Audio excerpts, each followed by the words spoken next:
Hello everyone, कैसे हैं आप सब लोग। होप कि बढ़िया होंगे। और हम पढ़ रहे हैं चमोली उत्तराखंड में हमारा चल रहा है चमोली जनपद। जनपद की ऑलरेडी 14 क्लासेस में अपलोड कर चुकी हूँ और आज है हमारी 15वीं क्लास, जिसमें लगभग चमोली अब की सारे पॉइंट मतलब हम कवर कर चुके हैं। थोड़ा बहुत चमोली रह जाता है और मैं सोच रही हूँ कि चमोली जनपद खत्म होने के बाद कुछ उसके PYQ हैं उनको भी साथ में कवर कर लें और एक मैराथन पूरी चमोली की लगभग 1 घंटे की आपकी जिनको थोड़ा समय का अभाव रहता है तो 1 घंटे में भी अपनी जो है पढ़ाई तैयार कर सकते हैं, स्टडी हो सकती है ना। तो खैर वो तो एक बात की बात है। अभी चमोली की थोड़ी बहुत मंदिर रह जाते हैं और फिर आपका पर्यटक स्थल रह जाते हैं कुछ, और फिर आपका सबसे इम्पोर्टेंट है नंदा देवी जो राज्यात यात्रा है उसके कुछ पड़ाव हैं, 18-19 पड़ाव जो सबसे ज्यादा इम्पोर्टेंट है। विश्व की सबसे लंबी यात्रा भी है तो चमोली में ही है। और उसके बाद जो है एक दिन अन्य का जाएगा, थोड़ी बहुत कुछ पॉइंट जो एग्जाम के पर्पज से इम्पोर्टेंट हो जाता है और फिर हमारा चमोली जो है खत्म हो जाएगा, है ना। अब जो है कई कमेंट आ रहे हैं मैम ऐसा क्या है चमोली में। तो चमोली में है कुछ नहीं, क्योंकि क्षेत्रफल के आधार पे बड़ा है और मंदिरों में भी सबसे ज्यादा मंदिर है, कुंड में भी सबसे ज्यादा है, ताल में भी सबसे ज्यादा है। और अगर आप बद्री देखोगे 4-5 बद्री आपका सीधा सीधा चमोली में ही हो जाते हैं, तो इसकी वजह से थोड़ा सा लंबा हो गया।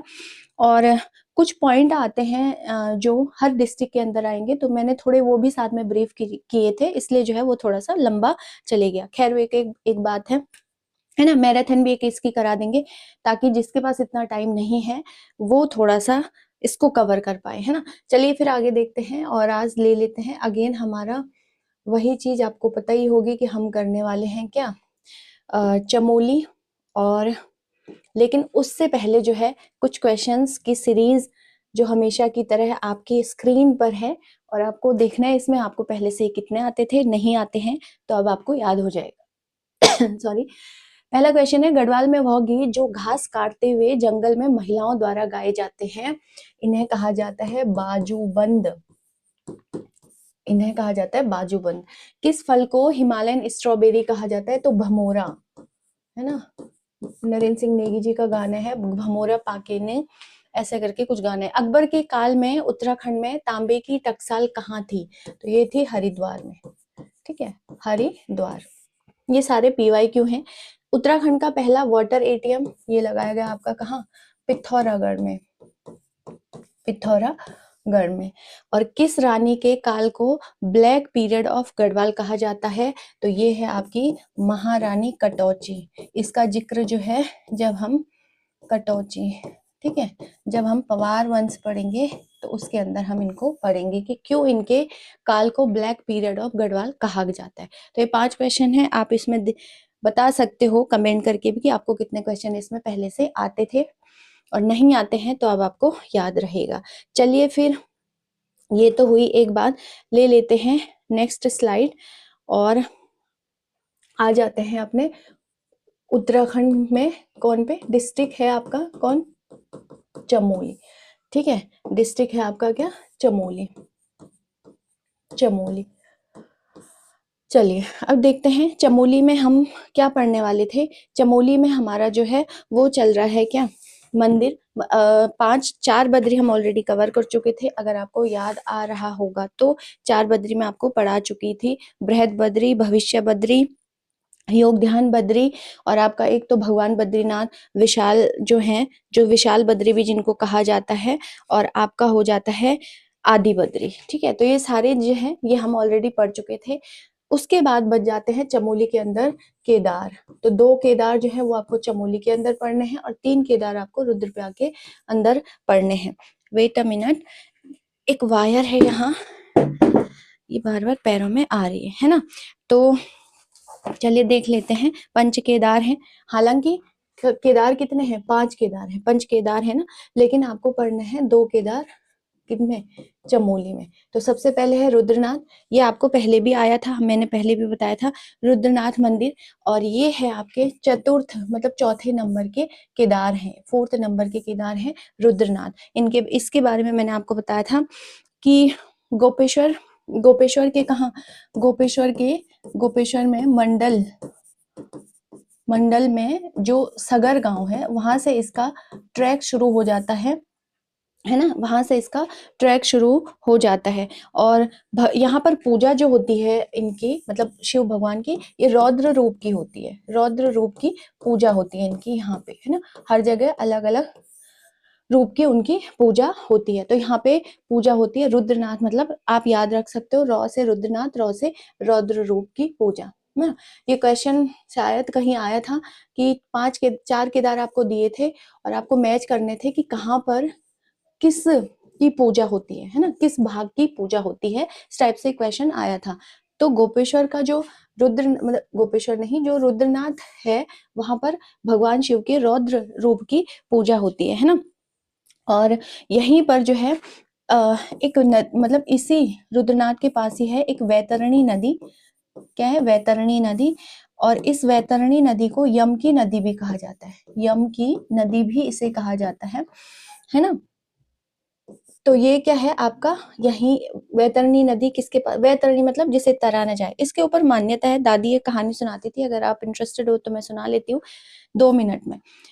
देखिए इसमें कहा गया है कि जो जब जो है ये वैतरणी, मतलब कहते हैं कि जब मृत्यु किसी इंसान की होती है तो जो यम के दूत होते हैं वो यहाँ से जो है लेके जाते हैं, जो आत्मा होती है ना, लेके चलते हैं। तो ये वैतरणी मतलब जिसे तरा न जाए, बहुत गहरी नदी, बहुत बड़ी नदी होती है। और वो जो है पीछे से आपको तरना होता है उस नदी को, क्योंकि पीछे आपके यम के दूत होते हैं। तो जब तरा नहीं जाता है तो फिर यहाँ पर जो है जिन्होंने जो है क्या किया था, कन्या दान करते हुए, जो गौ की पूंछ को लेकर के उसमें कुछ होता है, वो जो गाय है, इसीलिए बोला कन्यादान जो है सबसे बड़ा दान कहा गया है ना। तो वो आती है और फिर वो कहती है कि मेरी पूंछ पकड़ करके मैं आपको पार करा देती हूँ। तो कहते हैं कि उसकी पूंछ पकड़ करके फिर वो जो वैतरणी नदी है इसको तरा जाता है ना। तो ये सुना है पूर्वजों से, दादी मेरे को कहानी सुनाती थी, तो पता नहीं ये क्या है। और फिर ये तो कहते हैं कि अपने मरे बिना स्वर्ग नहीं मिलता वाली स्थिति है। खैर, मान्यताओं से भी हम ठीक ठाक कवर है ना। तो चलिए, वैतरणी नदी है और इसे ही यम की नदी भी कहा जाता है। ठीक, कहाँ पर? रुद्रनाथ के ठीक समीप। बाकी इसमें क्या है, यम, और इसे पितृ, मतलब इसी को पितृ मोक्ष भी कहा जाता है, मतलब रुद्रनाथ को पितृ मोक्ष तीर्थ भी कहा जाता है ना। किसको? रुद्रनाथ को। तो ये भी आपको एक ध्यान रखना है। यहाँ तक की कहानी, आगे देखते हैं इसमें, और तो कुछ है नहीं। पंच केदारों में सबसे कम समय तक के लिए यही खुलता है, केवल 5 महीने ही रुद्रनाथ खुलता है, क्योंकि रुद्रनाथ ऐसे, अगर आप देखोगे यहाँ बुग्याल है ऐसे ऐसे, और फिर ऐसे रास्ता है, यहाँ बिल्कुल ऊपर पहाड़ी पर आपको जो है मंदिर मिलेगा, है ना, ऐसे ऐसे। तो अगर आप यहाँ हो तो यहाँ से और आपको लंबा करीब 24-25 किलोमीटर का जो है लंबा ट्रैक है। यहाँ आपको पैदल जाना है। छोटे छोटे यहाँ पर कुछ है नहीं, मैगी वैगी ही हल्का फुल्का यहाँ पे खाना मिलता है, इतना आपको पैदल जाना। तो आप जब यहाँ खड़े हो तो यहीं से आपको दिख जाता है, लेकिन वहां जाते जाते हालत खराब हो जाती है। तो ये है रुद्रनाथ, और केवल 5 महीने के लिए ही कपाट खुलते हैं। शीतकाल में आपको पता है शीतकालीन पूजा, क्योंकि फिर बर्फ गिर जाती है, हाइट पे है, तो फिर ये जो रुद्रनाथ की शीतकालीन जो पूजा होती है वो गोपेश्वर में होती है ना। तो ये वाले इंपॉर्टेंट हो जाते हैं। शीतकालीन पूजा कहाँ होती है? गोपेश्वर, गोपेश्वर में। गोपेश्वर के कहाँ? गोपीनाथ मंदिर में, ठीक है, गोपीनाथ में पूजा होती है। और किसकी? इन्हीं की। और इसके सामने ही एक कुंड है, सारस्वत कुंड, सारस्वत कुंड, है ना। तो ये जितने भी पॉइंट मैं आपको लिखा रही हूँ ये सब आए हुए हैं। सारस्वत कुंड किसके समीप है? इसी के सामने है ना। और ट्रैक मैंने आपको बोल दिया कि गोपेश्वर के मंडल से शुरू होता है, सगर गांव है, मंडल में एक गांव पड़ता है सगर गांव, वहां से इसका ट्रैक जो है वो शुरू हो जाता है। किसका? और कठिन ट्रैक है।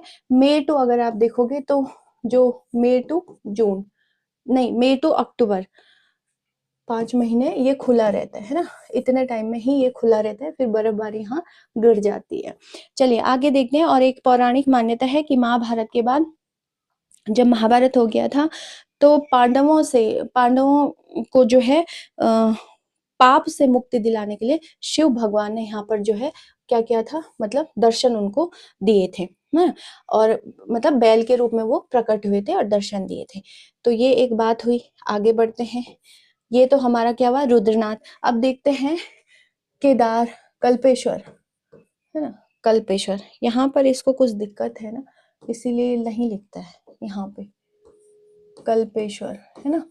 तो ये है आपका 5th नंबर का केदार। 4, 4 और 5वां ही चमोली में पड़ेगा, बाकी 1, 2, 3 आपके रुद्रप्रयाग में पड़ते हैं। तो यह कल्पेश्वर नाम से ही पता चल रहा है कि यहाँ पर कल्प मतलब जटाओं की पूजा होती है शिव की। किसकी? जटाओं की जो है यहाँ पे पूजा होती है, शिव भगवान की जटाओं की पूजा यहाँ पर होती है कल्पेश्वर में, है ना। और ये अगर आप देखोगे कि स्थित कहाँ है, तो उर्गम घाटी में। उर्गम घाटी मैंने आपको बताया था, घाटी जब हमने पढ़ी थी, तो उर्गम घाटी में जो है ये स्थित है ना, उर्गम घाटी में। अगर आप इसकी नेक्स्ट पॉइंट देखोगे, इसमें कल्पेश्वर में जटाओं की पूजा होती है, उर्गम घाटी में स्थित है, और इसे जटा मौलेश्वर भी कहा जाता है। जटा मौलेश्वर, मौलेश्वर, ठीक है। तो इसको ये भी कहा जाता है, किसको? कल्पेश्वर को जो है जटा मौलेश्वर भी कहा जाता है। बाकी क्या है, यहाँ के जो पुजारी हैं उनको क्या कहा जाता है? जो पुजारी हैं उनको भल्ला कहा जाता है। क्या? भल्ला, ठीक है, भल्ला, बल्ला नहीं, भल्ला। नेक्स्ट पॉइंट है इसमें, अगर आप देखोगे तो मंदिर के सामने कल्प गंगा नदी बहती है, ये भी आपको ध्यान रखना है। जो कल्पेश्वर है इसके सामने कल्प गंगा नदी जो है वो बहती है। Wait a minute. आगे देखते हैं, कल्प गंगा बहती है, और उर्गम घाटी को अगर आप एक्स्ट्रा में देखना चाहेंगे तो आप देख सकते हो कि उर्गम घाटी को मिनी कश्मीर कहा जाता है, गढ़वाल का मिनी कश्मीर कहा जाता है, ठीक है। कश्मीर कहा जाता है किसको? उर्गम घाटी को। गढ़वाल का बोल रहा है, गढ़वाल का। लेकिन कुमाऊं का बोलेगा कि कुमाऊं का मिनी कश्मीर किसे कहा जाता है, तो आपका हो जाएगा पिथौरागढ़, ठीक है, पिथौरागढ़। तो दोनों में कंफ्यूज मत होना। गढ़वाल का मिनी कश्मीर कहा जाता है किसको? उर्गम घाटी, सॉरी, उर्गम घाटी को। और कुमाऊं का मिनी कश्मीर कहा जाता है पिथौरागढ़ को, ठीक है। और एक PYQ मुझे याद आ रहा है, इस उर्गम घाटी में ही एक है आपका लघु विद्युत परियोजना। PYQ है ये, लघु विद्युत परियोजना, ठीक है, लघु विद्युत जल परियोजना, ठीक है। तो ये है आपका उर्गम घाटी में, ये भी आपका क्या है? PYQ है। चलिए, अब यहाँ तक पांच बद्रियों में से 5 बद्री तो कवर हो चुके हैं। 5 केदार में 2 केदार, चौथा और 5वां हम यहाँ देख चुके हैं। इसके बारे में इतना ही है। कुछ और मंदिर देखते हैं जो फेमस है जल्दी से। नरसिंह मंदिर, है ना। तो ये है आपका नरसिंह मंदिर, ये तो बहुत बार आ चुका है, नरसिंह मंदिर, है ना। और ये है आपका कहाँ? जोशीमठ में। तो ये हमने इसको, ये है आपका जोशीमठ में। जोशीमठ में मैंने आपको बताया था कि क्या होता है, जोशीमठ है। और भगवान विष्णु का जो चौथा अवतार था, नरसिंह अवतार, उसकी जो है यहाँ पर मूर्ति भी है और पूजा भी होती है। दूसरी चीज यहाँ पे आपको ये समझनी है कि जब बद्रीनाथ भगवान के शीतकालीन जो पूजा होती है वो भी आपके इसी जोशीमठ के नरसिंह मंदिर में होती है, ये भी मैंने आपको बताया था। यहीं पर मैंने आपको बताया था कि एक मेला लगता है जिसे तिमुंडिया मेला या तिमुंडा मेला कहा जाता है, जिसमें क्या है, एक राक्षस जो है, मैंने स्टोरी भी बताई थी, वो इसमें जो भोग लगता है बेसिकली, ताकि यात्रा निर्विघ्न और सहजता से संपन्न हो सके, ये सब क्या है, इसी नरसिंह मंदिर में है। इतनी कहानी मैं आपको बता चुकी थी। और इम्पोर्टेंट जो हो जाता है कि 8वीं सदी में इसको शंकराचार्य जी के द्वारा स्थापित किया गया। किसके द्वारा? शंकराचार्य, है ना। तो ये एक बात हुई। और नेक्स्ट अगर आप इसमें देखोगे, ये एग्जाम के पॉइंट ऑफ से इम्पोर्टेंट हो जाता है। मूर्ति जो है वो, जो ये मूर्ति है वो शालीग्राम की बनी हुई है ना, शालीग्राम की मूर्ति है। विष्णु भगवान की शालीग्राम की यहाँ पर मूर्ति है ना। और नरसिंह मंदिर में ही बद्रीनाथ भगवान का गद्दी स्थल आप बोल सकते हो, क्योंकि शीतकालीन पूजा यहीं होती है आजकल, अभी यहीं हो रही है शीतकालीन पूजा, है ना। आगे इसमें क्या है, और एक मान्यता इसमें है कि जो यहाँ पर विष्णु भगवान की जो प्रतिमा है नरसिंह अवतार में, इसकी बोला धीरे धीरे क्या होगा, एक हाथ जो है वो पतला हो रहा है और अलग हो रहा है, मूर्ति से ही अलग हो रहा है। तो मान्यता है कि जिस दिन ये मूर्ति से अलग हो जाएगा, मतलब जो हाथ है वो मूर्ति से बिल्कुल ही अलग हो जाएगा और नर नारायण पर्वत जो है आपस में मिल जाएंगे और फिर यही होगा कल की अवतार, है ना, कल की अवतार होगा। इसमें अलग अलग मान्यताएं भी हैं। कल की लास्ट अवतार है विष्णु भगवान का, 9वां अवतार बुद्ध था और बुद्ध के बाद 10वां अवतार है कल्कि का, ये कलयुग का अवतार है ना। तो ये हम उस दिन फिर क्या होगा, जल जले आएंगे, पृथ्वी का नाश। इसमें एक मान्यता हमने ये भी पढ़ी थी कि आपको याद आ रहा होगा कि जब नर नारायण पर्वत आपस में मिलेंगे तो हमने पढ़ा था कि भविष्य बद्री में फिर जहां पर क्या है आधी मूर्ति है विष्णु भगवान की वो पूरी हो जाएगी और फिर जो है पूजा जो है बद्रीनाथ की वहीं होगी। तो अलग अलग मान्यताएं हैं, अलग अलग मान्यताओं पर टीका टिप्पणी करना उचित नहीं है, है ना। तो ये एक बात हो गई, यहाँ तक की कहानी आपको समझ आ गई होगी। अब जो है इसमें है वही दूसरा मंदिर अगर हम देखेंगे तो ये है आपका गोपीनाथ मंदिर, ठीक है, गोपीनाथ मंदिर। तो ये आपको पता ही है कहाँ है, ये आपका जो है गोपेश्वर में है और इसमें पता नहीं कितनी बार ये आ चुका है। गोपेश्वर में जो है गोपीनाथ मंदिर है। अभी हमने पढ़ा भी था कि जो क्या है कहाँ का ट्रैक है, यहाँ पर गोपेश्वर में है। और ये इम्पोर्टेंट ये हो जाता है कि ये बनाया किसने था, तो ये कत्यूरी शासकों ने बनाया था। जैसे भगवान बद्रीनाथ भी किसने बनाया था, कत्यूरी ने, है ना। और उसमें आता है कि बसंत देव, एग्जैक्ट जो राजा का नाम है वो बसंत देव था और जो इन्होंने भूमि दान करी थी वो पद्म देव था। फिर इसका पुनर्निर्माण अजयपाल द्वारा किया गया जो 37 वाला राजा हुआ परमार वंश का। और फिर इसी का जो है क्या कहते हैं उसे, दौलत राव सिंधिया जो जयपुर के थे आकर के जो वर्तमान स्वरूप आप बद्रीनाथ का दिख रहा है वो उन्होंने किया। तो कत्यूरियों ने मंदिरों को बनाने का खूब श्रेय हासिल किया है। तो ये भी क्या है, कत्यूरी शासकों द्वारा बनाया गया गोपीनाथ जो आज आप देख रहे हो, है ना। नेक्स्ट पॉइंट अगर आप इसी में देखना चाहोगे तो ये है कि शिव मंदिर है ये। और कहते हैं कि जो यहाँ पर जो मान्यता है वो ये है कि शिव भगवान ने गोप का रूप लिया था। गोप, गोप मतलब होता है महिला, पर्यायवाची भी पूछता है कई बार, महिला, है ना। तो यहाँ पर महिला का रूप लिया था किसने, शिव भगवान ने। और जिसकी वजह से गोपीनाथ कहा गया, है ना। ये मान्यता है, ये इसीलिए हर नाम पढ़ने के पीछे भी कोई ना कोई रीजन होता है, कोई ना कोई लॉजिक होता है। तो ये लॉजिक है कि भाई इन्होंने यहाँ पर महिला का रूप लिया था किसने, शिव भगवान ने, इसलिए इसको क्या है गोपीनाथ कहा गया। शिखर शैली में निर्मित है, सबसे ज्यादा इंपॉर्टेंट ये हो जाता है। और जो PYQ भी है आपका, ये आपको ध्यान रखना है। गलती जो शैलियां हैं, मैं बार बार बोल रही हूँ, जो शैलियां हैं शिखर शैली में जो है ये निर्मित है। कौन, गोपीनाथ मंदिर। तो इंपॉर्टेंट भी हो जाता है और PYQ तो वो है ही है ना। और अभी हमने पढ़ा था कि रुद्रनाथ भगवान की जो शीतकालीन पूजा होती है वो यही होती है इसी गोपीनाथ मंदिर में, क्योंकि वो सबसे कम समय तक के खुलने वाला केदार है, मतलब 5 महीने ही खुला रहता है। उसके बाद अभी हमने पढ़ा था मई टू अक्टूबर, उसके बाद फिर क्या है भगवान शिव की मूर्ति को यहाँ लाया जाता है और फिर यही पूजा होती है लगभग पूरे साल, सिर्फ 5 महीने ही वहां पर होती है। तो ये एक बात हुई, है ना।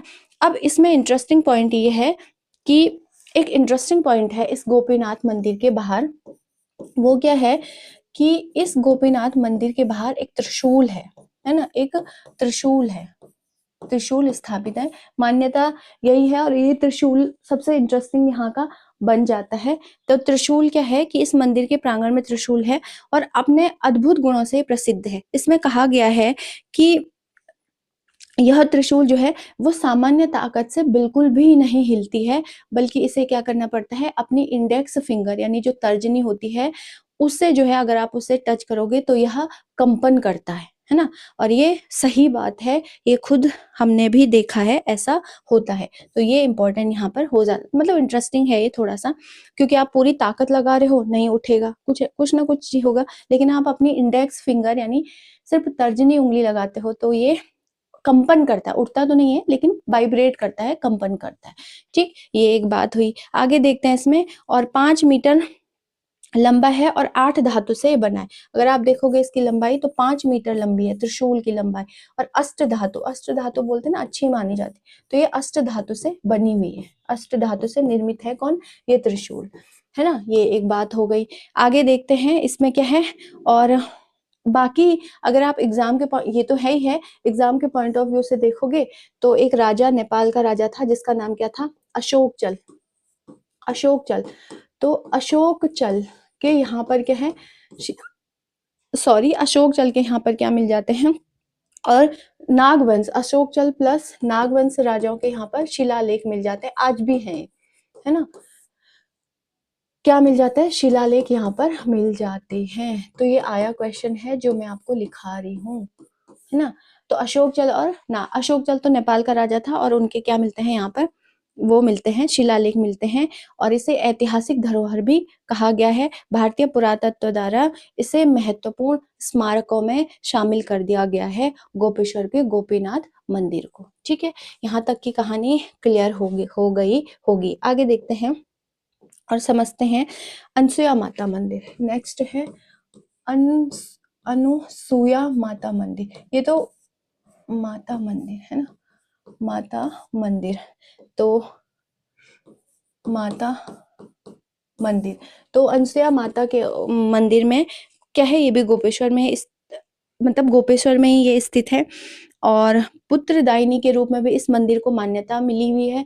दूसरा क्या है कि कहते हैं कि जिनको मतलब निसंतान है, जिनको पुत्र नहीं है, वो जा करके यहाँ क्या कर सकते हैं, रात भर दिया लेकर के खड़ा रहना पड़ता है, और जो है आपको ऐसा लगता है कि माता आ रही है स्वयं, और आपकी मतलब जो ऐसे खड़े रहते हैं ना, तो आपकी झोली में कुछ फल वगैरह डालती है, ऐसे हल्की सी आपको आंख लगती है, क्योंकि रात भर यहाँ पे उठे रहना पड़ता है, और कहते हैं कि हल्की से यहाँ पर आंख लगती है, और उसी जब आपको एक सपना टाइप का आता है, और उसमें जो है माता झोली में कुछ फल डालती है, तो इसका मतलब आपको डेफिनेटली पुत्र की प्राप्ति होगी, ये मान्यताएं हैं। बाकी इसमें अगर ये तो हम लोग भी बोलते हैं, बाकी इसमें ये है कि ब्रह्मा विष्णु जो त्रिदेव थे, ब्रह्मा विष्णु और महेश, महेश मतलब शिव भगवान का ही पर्यायवाची है, उन्होंने क्या किया था, यहाँ पर जो है पुत्र के रूप में जन्म लिया था, है ना, ब्रह्मा विष्णु महेश ने। तो ये भी एक मान्यता हुई। स्थित कहाँ है ये, गोपेश्वर में ही है ना, गोपेश्वर में ही स्थित है। तो ये भी अलग अलग मान्यताएं हैं अनसुया माता मंदिर की।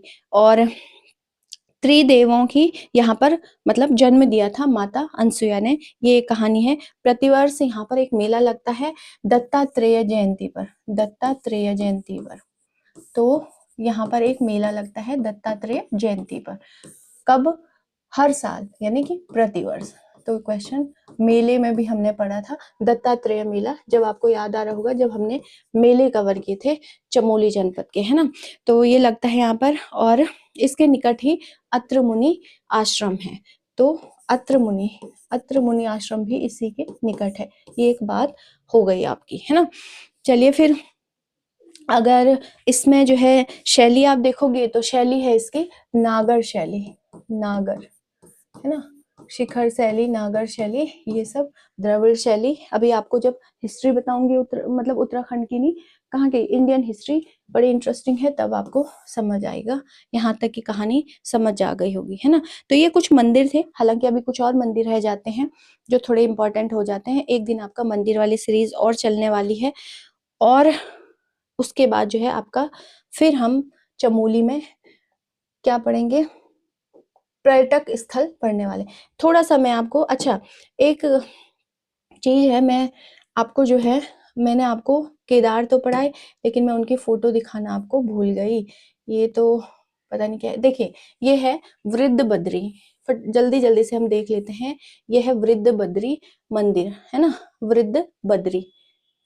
ये मैंने आपको बताया था कि इसमें क्या था कि भगवान शिव ने शिव नहीं, विष्णु भगवान ने उनको, ऋषियों को, यहाँ पे तपस्वी थे, उनको दर्शन दिए थे इसलिए इसका नाम वृद्ध बद्री पड़ा। ये है आदि बद्री मंदिर जिसमें हमने पढ़ा था कि 16 ग्रुप है टोटल, लेकिन अभी वर्तमान में 14 ही रह गए हैं। तो ये है, ये ग्रुप है, ये जैसे 1 2 3 ऐसे आपको दिखेगा, तो ये ग्रुप है ना, ये है आपका आदि बद्री। ये सारे ग्रुप हैं, कुछ इसमें टूट फूट भी गए हैं, जीर्णोद्धार, ये सीढ़ियां हैं यहाँ से ऊपर जाने की। तो ये है आपका आदि बद्री, इसी में हमने बताया था। यहीं पर क्या है,